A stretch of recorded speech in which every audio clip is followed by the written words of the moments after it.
Assalamualaikum dan salam sejahtera. Saya Muhammad Zaki Zulsni bin Muhammad Nur akan melakukan video pentaksiran akhir bagi subjek H&H 3182.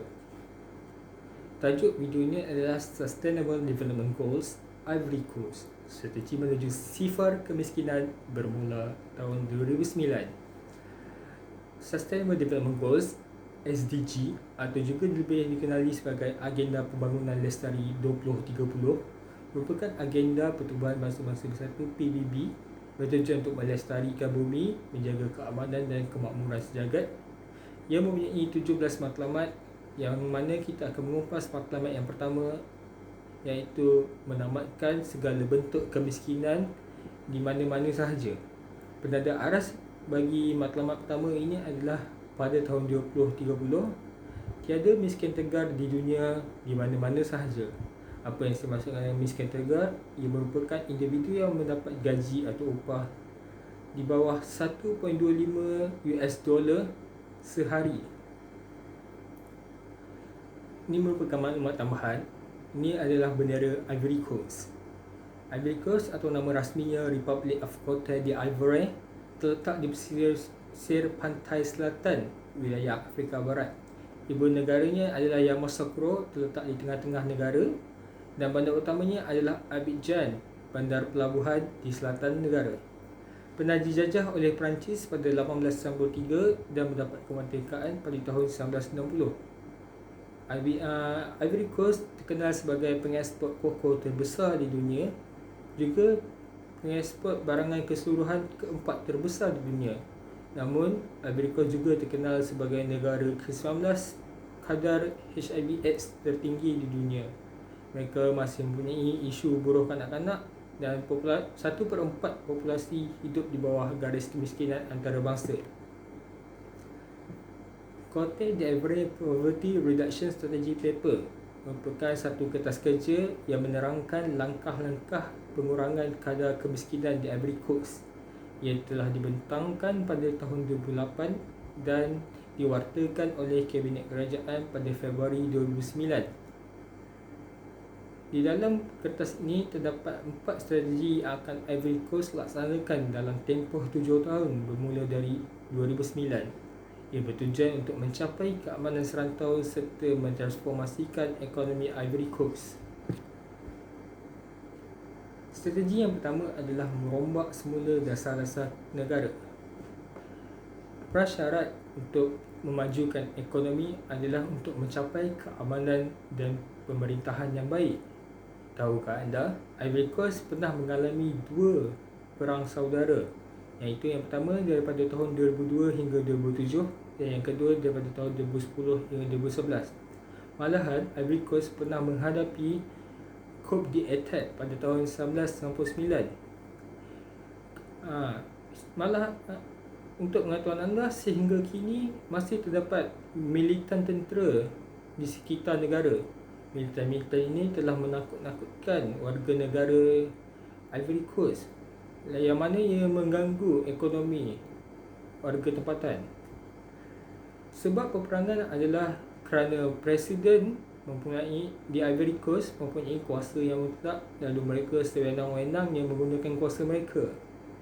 Sepatutnya Ivory Coast perlu mengimbangi kuasa Presiden. Mereka patut membahagikan kuasanya kepada Dewan Rakyat dan Dewan Negara bagi balance and check sesama sendiri.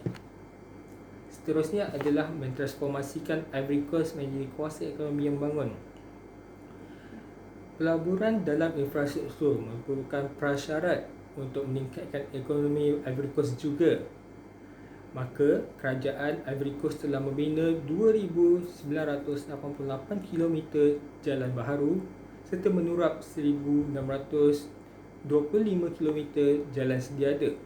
Mereka juga telah membina 24 jambatan serta membesarkan bandar pelabuhan Abidjan dan bandar pelabuhan San Pedro. Malahan menaik taraf navigasi di kedua-dua pelabuhan tersebut. Tujuan pembinaan infrastrukturnya adalah untuk menghubungkan keseluruhan rakyat Ivory Coast. Dengan itu, kerajaan dapat menyalurkan dana dan bantuan kepada kawasan-kawasan yang terpencil, terutamanya di utara negara tersebut. Di utara Ivory Coast terdapat tanah-tanah yang terbiar dan tidak diusahakan. Ini menjadi suatu pembaziran kepada Ivory Coast.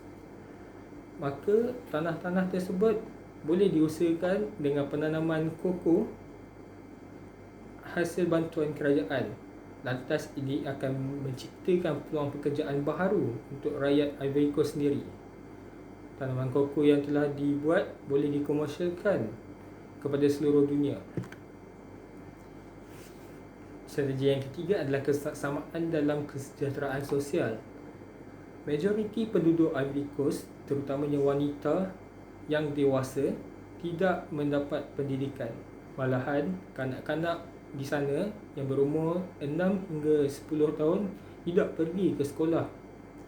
Maka kerajaan perlulah menaik taraf sistem pendidikan sedia ada di Ivory Coast, dan kerajaan wajib mewajibkan penduduk-penduduk di Ivory Coast bagi mendapatkan pendidikan. Ini kerana pendidikan merupakan senjata paling ampuh untuk mengubah nasib diri serta mengubah dunia. Selain itu, kerajaan perlu menaik taraf sistem kesihatan. Seperti yang saya telah nyatakan tadi, Ivory Coast merupakan negara ke-19 tertinggi di dunia pada dalam kes HIV dan AIDS. Maka apa yang perlu ditunggu lagi? Kerajaan perlu menaik taraf kesihatan yang ada. Ini kerana rakyat di sana memerlukan bantuan kesihatan. Seterusnya adalah akses air bersih, akses elektrik, sanitasi serta kediaman yang selesa. Kerajaan perlu membina infrastruktur asas ini. Selain itu, kerajaan juga perlu memberi dana untuk rawatan dan bantuan warga emas serta perlindungan dan rawatan mangsa pembendahan manusia yang banyak berlaku di Ivory Coast. Dan akhir sekali, kerajaan perlu mereformasi undang-undang mengenai hak wanita di Ivory Coast. Ini kerana reformasi ini hanya dicatatkan saja di dalam kertas tapi tidak diperincikan. Maka kerajaan perlu melakukan beberapa perkara ini bagi mewujudkan kesamaan dalam sosial di Ivory Coast. Dan akhir sekali adalah menjadikan Ivory Coast sebuah kuasa yang memainkan peranan dinamik di pentas rantau antarabangsa. Baru-baru ini kerajaan Ivory Coast telah melakukan satu kerjasama antarabangsa dengan WAEMU, yang mana ia akan menyebabkan inflasi di Ivory Coast menurun sehingga ke 3%. Selain itu, kerajaan Ivory Coast juga agresif dalam meningkatkan ekspor mereka, melabur dalam infrastruktur seperti yang saya nyatakan tadi, malahan ke infrastruktur serantau untuk menghubungkan Ivory Coast ke negara-negara jiran. Ini kerana Ivory Coast merupakan satu lokasi strategik yang boleh menghubungkan negara yang dikenali sebagai kawasan Sub-Sahara ke dunia luar. Kawasan Sub-Sahara di pedalaman Afrika, iaitu di kawasan padang pasir Sahara, memerlukan Ivory Coast untuk mengimport barangan dan mengagihkan kepada mereka. Maka ini merupakan satu keadaan yang amat menguntungkan bagi Ivory Coast. Seterusnya, Ivory Coast juga meningkatkan dalam hubungan kewangan dengan rakan yang luar. Mereka melakukan pelbagai persetujuan untuk meningkatkan hal ekonomi negara mereka dengan kerjasama dengan orang luar. Dari segi keamanan pula, Ivory Coast serius dalam memacu keamanan serantau mereka. Mereka akan membasmi segala ketegangan serta yang mengganggu ketenteraman di Afrika Barat. Semua militan tentera itu, mereka tidaklah memerangi ke semua militan, tapi mereka ada melakukan perjanjian Osankodoro, iaitu perjanjian gencatan senjata supaya pihak militan tidak sewenang-wenangnya menyerang penduduk tempatan yang tidak berdosa. Jadi kesimpulannya, pada pendapat peribadi saya, kertas ini adalah tidak relevan bagi Malaysia menggunakan kertas ini. Ini adalah kerana meskipun kita mempunyai latar belakang yang sama, pernah dijajah oleh negara barat, merdeka pada tahun 50-an, mempunyai etnik yang pelbagai juga, malahan iklim yang sama, panas dan lembap sepanjang tahun. Namun dasar ekonomi Malaysia telah kukuh dibina semenjak zaman Dr. Mahathir Mohamad sebagai Perdana Menteri keempat lagi. Maka kertas ini adalah tidak relevan untuk diguna pakai di Malaysia. Namun dia merupakan satu kertas yang sangat bagus bagi menghadapi kadar kemiskinan yang agak tinggi di Ivory Coast. Sekian saja, terima kasih.